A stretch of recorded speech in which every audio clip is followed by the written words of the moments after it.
Assalamualaikum warahmatullahi wabarakatuh. Perkenalkan, nama saya Syifa Husnia Putranti, NPM 202191061 dari kelas B. Di sini saya akan menjelaskan materi manajemen pendidikan jasmani tentang peningkatan kemampuan profesional guru pendidikan jasmani dan olahraga. Guru sebagai jabatan profesional.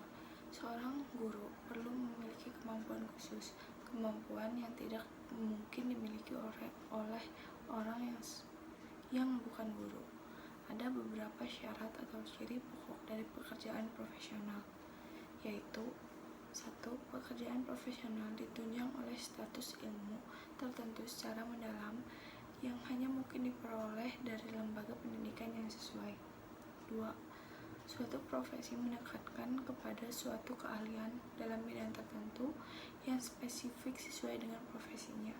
3. Tingkat kemampuan dan keahlian suatu profesi didasarkan kepada latar belakang pendidikan yang dialaminya yang diakui oleh masyarakat. 4. Suatu profesi selain dibutuhkan oleh masyarakat juga memiliki dampak terhadap sosial kemasyarakatan. Guru sebagai sumber belajar dan fasilitator. 1. Guru sebagai sumber belajar. Sebagai sumber belajar dalam proses pembelajaran, hendaknya guru melakukan hal-hal sebagai berikut. 1. Guru harus memiliki bahan referensi yang lebih banyak dibandingkan dengan siswa. Hal ini untuk menjaga agar guru memiliki pemahaman yang lebih baik tentang materi yang akan dikaji bersama siswa. 2. Guru dapat menunjukkan sumber belajar yang dapat dipelajari oleh siswa yang biasanya memiliki kecepatan belajar di atas rata siswa yang lain. Siswa yang demikian perlu diberikan perlakuan khusus, misalnya dengan memberikan bahan pengayaan dengan menunjukkan sumber belajar yang berkenaan dengan materi pelajaran. 3. Guru perlu melakukan pemetaan tentang materi pembelajaran, misalnya dengan menentukan mana materi inti yang wajib dipelajari siswa, mana materi tambahan, mana materi yang harus diingat kembali karena pernah dibahas, dan lain sebagainya. 2. Guru sebagai fasilitator. Sebagai fasilitator, guru berperan dalam memberikan pelayanan untuk memudahkan siswa dalam kegiatan proses pembelajaran. 15 sebagai fasilitator, guru berperan sebagai pembantu dalam pengalaman belajar, membantu perubahan lingkungan, serta membantu terjadinya proses belajar yang serasi dengan kebutuhan dan keinginan. Guru berkewajiban melakukan tindakan berikut. 1. Menciptakan iklim kelas atau pengalaman kelas. 2. Membantu membuka rahasia dan menjelaskan maksud-maksud individu dalam kelas. 3. Mengimplementasikan tujuan-tujuan yang bermakna bagi siswa. 4. Mengorganisasi dan mempermudah serta memperluas sumber-sumber belajar. 5. Menjawab ekspresi kelompok kelas dengan menerima kepuasan intelektual dan sikap emosional siswa. 6. Memandang dirinya sebagai sumber yang fleksibel untuk dimanfaatkan oleh kelompok. Guru sebagai pengelola dan demonstrator. 2. Guru sebagai demonstrator. Peran guru sebagai demonstrator adalah peran untuk menunjukkan kepada siswa segala sesuatu yang dapat membuat siswa lebih mengerti dan memahami setiap pesan yang disampaikan. Ada 2 konteks guru sebagai demonstrator. Pertama, sebagai demonstrator berarti guru harus menunjukkan sikap-sikap yang terpuji dalam setiap aspek kehidupan. Guru merupakan sosok ideal bagi siswa. Biasanya apa yang dilakukan guru akan menjadi acuan bagi siswa. Dengan demikian, dalam konteks ini guru berperan sebagai model dan teladan bagi setiap siswa. Kedua, sebagai demonstrator, guru harus dapat menunjukkan bagaimana caranya agar setiap materi pelajaran dapat lebih dipahami dan dihayati oleh siswa.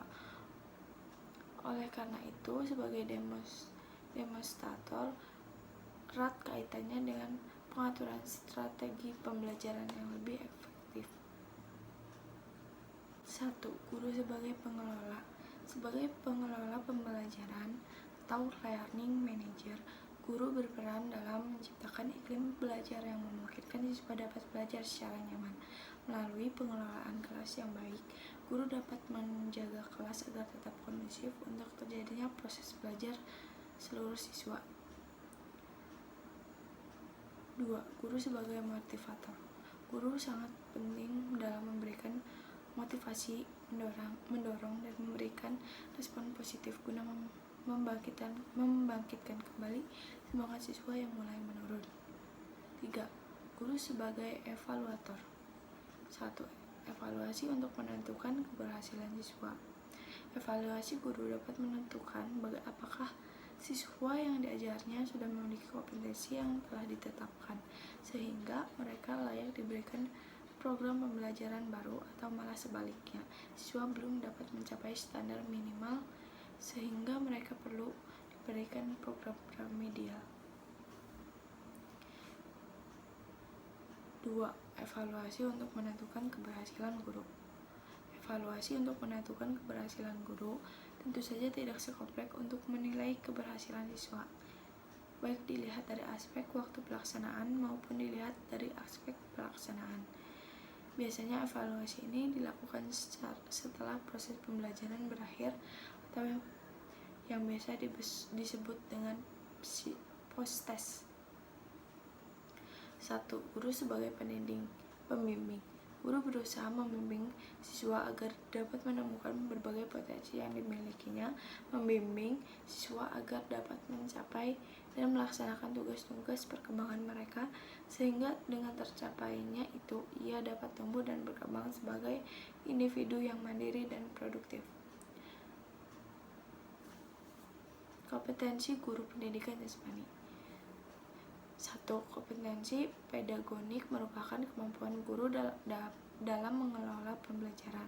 Sekurang-kurangnya meliputi pemahaman wawasan atau landasan pendidikan, pemahaman terhadap peserta didik, pengembangan kurikulum atau silabus, perancangan pembelajaran, pelaksanaan pembelajaran yang mendidik dan dialogis, pemanfaatan teknologi pembelajaran, evaluasi dan hasil pembelajaran, dan pengembangan peserta didik untuk mengaktualisasikan berbagai profesi yang dimilikinya.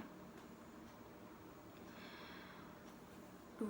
Kompetensi kepribadian sekurang-kurangnya mencakup akhlak mulia, arif bijaksana, mantap, berwibawa, stabil, dewasa, jujur, mampu menjadi teladan baik bagi peserta didik dan masyarakat, secara objektif mengevaluasi kinerja diri sendiri, mengembangkan diri sendiri secara mandiri dan berkelanjutan.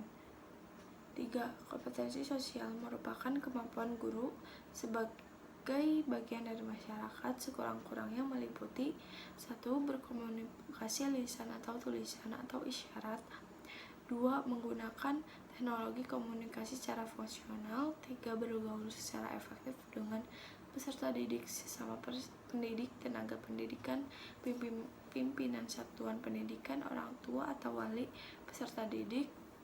4. Bergaul secara santun dengan masyarakat sekitar dengan mengindahkan norma serta sistem nilai yang berlaku. 5. Menerapkan prinsip-prinsip persaudaraan dan semangat kebersamaan. 4.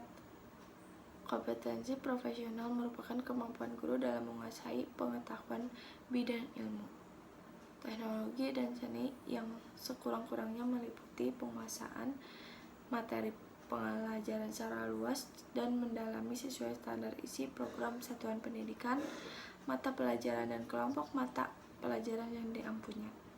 Konsep-konsep, metode, disiplin keilmuan, teknologi, dan seni yang relevan secara konseptual menaungi atau koheren dengan program satuan pendidikan, mata pelajaran, dan kelompok mata pelajaran yang diampu. Sekian materi yang dapat saya sampaikan. Mohon maaf apabila terdapat banyak kekurangan dan kesalahan. Wassalamualaikum warahmatullahi wabarakatuh.